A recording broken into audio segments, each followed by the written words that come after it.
What's up guys, Chris Schwartz-Edmondson here from Schwartz-Edmondson Web Design. In today's video, we're going to take a look at how to create this testimonial carousel in Squarespace using the new auto layouts section.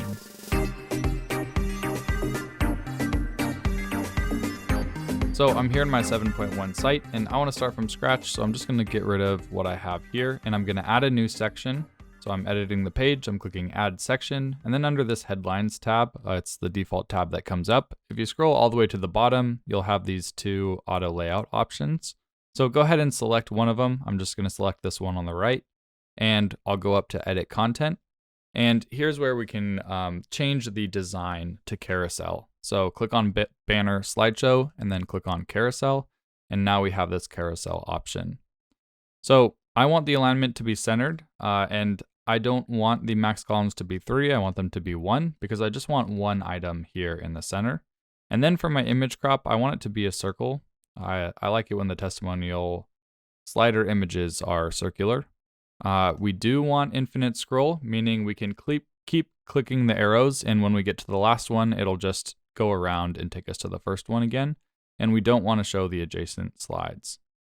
So that's the setup. It's pretty easy. When you're adding your content to the slide, you'll do so under the content tab. So here under items, you could change out this image. You could add a title, and then you can also add, if I go back to elements, we can toggle on the different elements.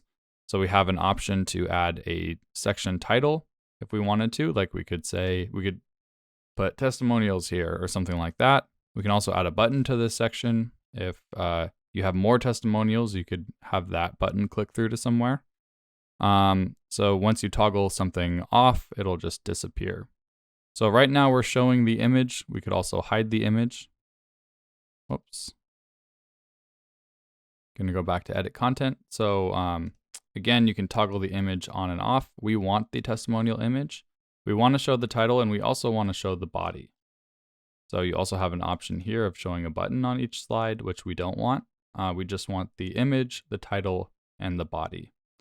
So now that we have our elements set up, you would go through your content tab, add all your photos and your testimonial title and your testimonial body, and then you can continue the design over here. So what I like to do is I like to set my style to small, and you can have different styles for the arrows. So you can either have them on either side or you can have them on the bottom. And I like them on either side. So that's the style tab. Let's go ahead and go to size and space. And for the media width, like our image is way too big. So one thing that we can do is we can limit it to the max width that the rest of our site's content is set to. So you can see I have a maximum width here on my site, and that's set in the spacing panel. I have a video on that, so you can check that out on my channel. It goes in depth explaining the spacing panel settings. So we want our image to not go the full width. We want it to line up with the rest of the content on the site. So in the size and space panel, let's just go ahead and select inset. So now you can see the width is limited. And let's also go ahead and set the media size or the media width much smaller, because that size was way too big. So like 11% looks like a good size to me. Next, we can align the media. We want it aligned to the center, and we can align our determine our content width. So I think small looks good. Medium just looks a little bit too wide for me. So I think small looks good. We want the content centered, and we can just select the space between elements. And we can make that small. You can click the 3 dots and then you get more control over like the spacing around particular items in there. But for me, I think small works fine. That's a good setting. Space between slides doesn't matter because we're only showing one slide at a time, so we can ignore that. And the vertical padding is just basically it's like the section height setting in a normal section. So it's just like how much padding is on the top and the bottom of the section. And the cool thing is, again, you can click the 3 dots and do custom padding on the top and the bottom. For me, I'm just going to stick with medium. And then you can position the content. So if your content is different sizes, like the length of your descriptions are different, you can choose to have them be positioned at the top or centered. I think centered is a good decision. I also like stretch. So actually I'm going to go with stretch. Okay, so we have our testimonial set up. We can go ahead and save that. The only problem that we face now is when we go down to smaller screen sizes, because we have the media set to 11% width, when we go down to really small screen sizes, 11% of a small screen size is tiny. So like this doesn't look good at all. And same with our content. Like we have our content width set to small, but it looks too squished on small screen sizes. It doesn't look good. So we're going to have to use some CSS to correct this. And so let's go ahead and start writing the CSS now that we have the content all set up. So I'm going to toggle over to mobile view, and we can kind of like more see better what our content looks like on mobile as we're writing our CSS. So I'm going to right click on this element, and that'll bring up my Chrome Inspect tools. Let me resize things, make it easier to see. Okay. So I've right clicked on this element, and it's taken me here to this user items list carousel element. So I'm just going to go ahead and toggle that open. And now we can see here are all our different slides.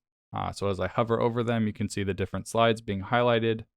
This is our active slide here. So as I highlight this slide, you can see it highlighted on the page. Okay, so if I go down to our media, inside each slide, so here's a slide, they call it a list item. So inside each list item, you have a element that contains the image, and then you have an element that contains all of the text content. So here for our image, you can see that they're giving the width an 11% width. So that's what we set it through the content editor. But again, the problem is 11% of the width of a small screen is tiny. But the way that we can correct that is we can target this element and we can give it a minimum width. So we're basically saying, okay, it can be 11%, but it can't get any smaller than like 150 pixels, for example. So the first thing that we need to do is target this element. So I'm just going to go ahead and copy this class, user items list carousel media container. So it's a very descriptive class, which I love. So again, in CSS, you target a class with a period. Then we're going to paste in our class, open up some curly brackets, and now we're going to give a min width. Let's do 120 pixels. And you'll see the image size jump up. And if that feels too small, originally I had said 150, we can give it a minimum width of 150 pixels. So the great thing about it is it can get bigger than 150 pixels, but we're saying any carousel image can never get smaller than 150 pixels. So that ensures that it doesn't appear really tiny on mobile. So that's great, but we still have this problem with our content. Our content is still really squished. So we don't want to change the width on desktop because it looks good. Like our width here looks good on desktop, but on mobile it's too squished. So we're going to have to write a media query. And media queries are basically a way to write CSS that only applies based on the device width. So the way that you write a media query is at media screen, and then I'm going to open up some parentheses, and I'm going to say max width 767 pixels, because this is basically like the smallest tablet breakpoint. So it's the last breakpoint before you get down to mobile. So that's why I'm using this 767 pixels. And this max width means that this CSS will apply up to a maximum width of 767 pixels. So basically it'll apply from screen sizes of 0 pixels up to 767 pixels. So effectively we're only targeting those smaller screen devices. So if we right click here, we can drill down to exactly the title and description elements. So here is the slide, the list item. If I toggle that open, again, we have the media container and we have the list item content that houses the content. I'm just going to toggle down to our active slide so we can see it being highlighted. So here's our list item content. I'll toggle that open. And inside of this next element, we have the list item content title and the list item content description. And you can see their maximum width is only allowed to be 50%. So basically we just have to change that to be 100% so they can be full width. So I'll go ahead and I'll copy this class here for the H2. Again, we target classes with a period. I'm going to set the max width to 100%. And in this case, we have to use an important tag because the maximum width that's being set is being set inline. So whenever you see like a style equals max width, or whenever you see a style equals and then some like CSS settings in the HTML, that's called inline CSS. And the only way to override that is by using an important tag.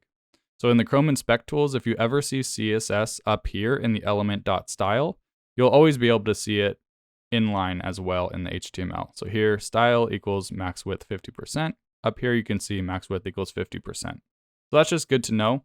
If you ever see a style up here, that means it's inline, and that means you have to use an important tag to override it. So I'm going to do max width 100%. I'm going to add an important tag to override that inline style. Now you can see it jumps full width. So then we just need to do the same thing with the list item content. It's also getting a max width of 50%. And since we're doing the same property and value for each of these items, instead of writing it all over again, I'm just going to separate them with a comma and add my next class. So the great thing is, now only on these smaller screen sizes, our content is going to be 100%, which, of course, that's what we want. And then on larger screen sizes, the media query no longer applies. So our content is whatever we set it through the section styles editor. So this is the best way that I have found to limit the image and content width, but then have it look responsive and good on all devices. So one thing that I want to point out, I've seen a lot of people asking for how to make this auto rotate. And the cool thing is we do have it set to infinite, so it'll just keep scrolling. But I have some code in my Squarespace CSS Toolbox course. So under auto layout sections, I have this autoplay carousel code that you can just paste into your site. And it lets you set an interval that all carousels will just auto rotate at.